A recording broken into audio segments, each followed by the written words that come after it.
Isabel Manzoni was 40 years old when she finally found the courage to tell what she had experienced. For over 20 years, she had lived in the convent of Santa Maria della Redenzione in Rome, convinced that that sacrifice was what God wanted from her. But over time, that certainty began to crumble, undermined by ever deeper worries. Her childhood was spent in a strictly Catholic family. Her father, a severe and devout man, imposed religion as the foundation of the family order. When Isabel, at 19, began to show a desire for autonomy, her father interpreted it as a threat and decided to send her to a convent without consulting her. Entering that place was like closing a door forever. The outside world disappeared behind high, cold walls. Every link with the past was severed. The days were marked by inflexible rules, forced silence, prayers, manual labor, and penance. At the center of everything was obedience, supervised by Sister Giuseppina, the authoritarian Mother Superior.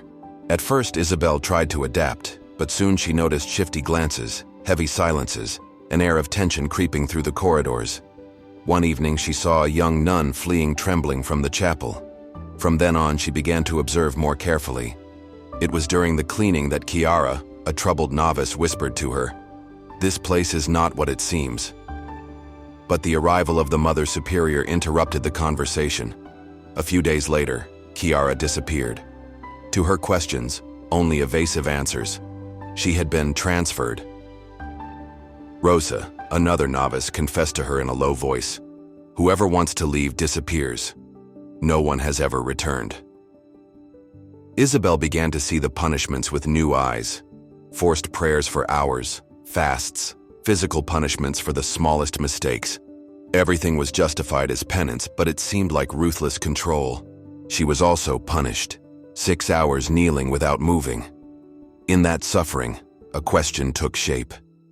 Did God really want all this? One night she heard noises in the corridor.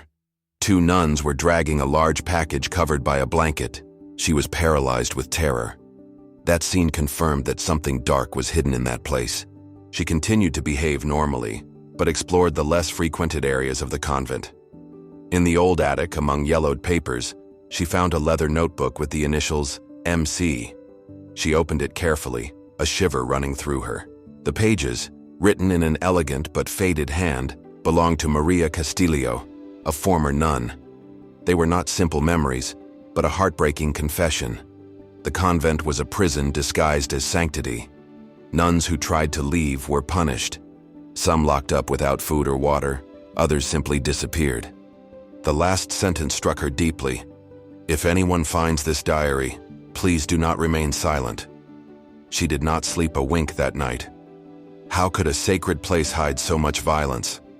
By dawn, she knew that nothing would ever be the same again. She looked at the other sisters with new eyes. Some had dull eyes, others had faces marked by unshed tears. As the days passed, she understood that in the convent, faith was a pretext for control. Punishments were frequent and disproportionate. She too ended up locked in a dark cell without water or food. Her body gave out, her mind wavered. She began to doubt everything. She was alone, abandoned. Then, in a moment of extreme desperation, she cried out, "Lord, help me!"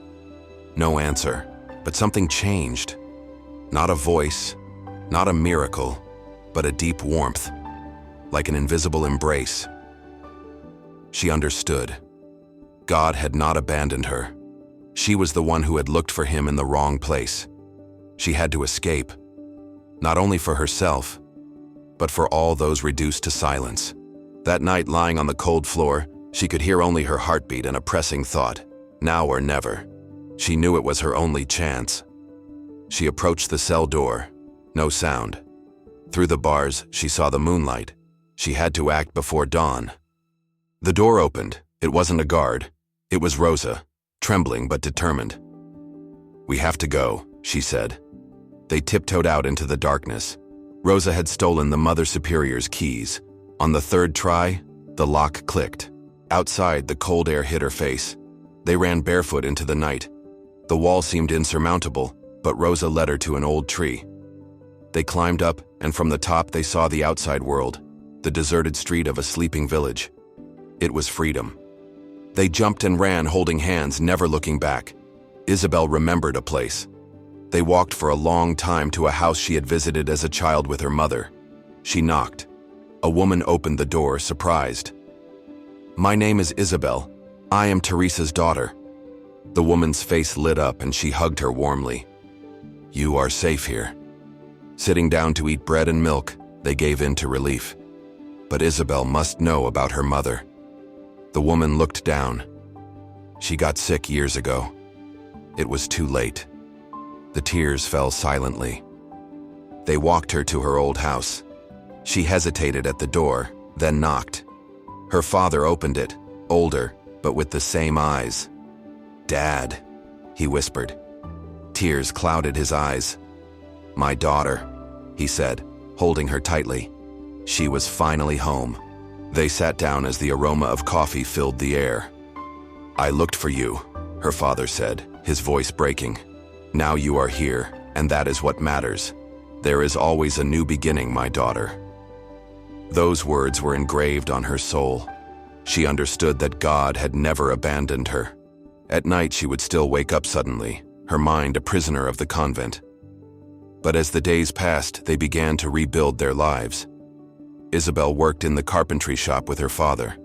Sanding the wood was like smoothing out wounds. Rosa helped in the kitchen and smiled every now and then.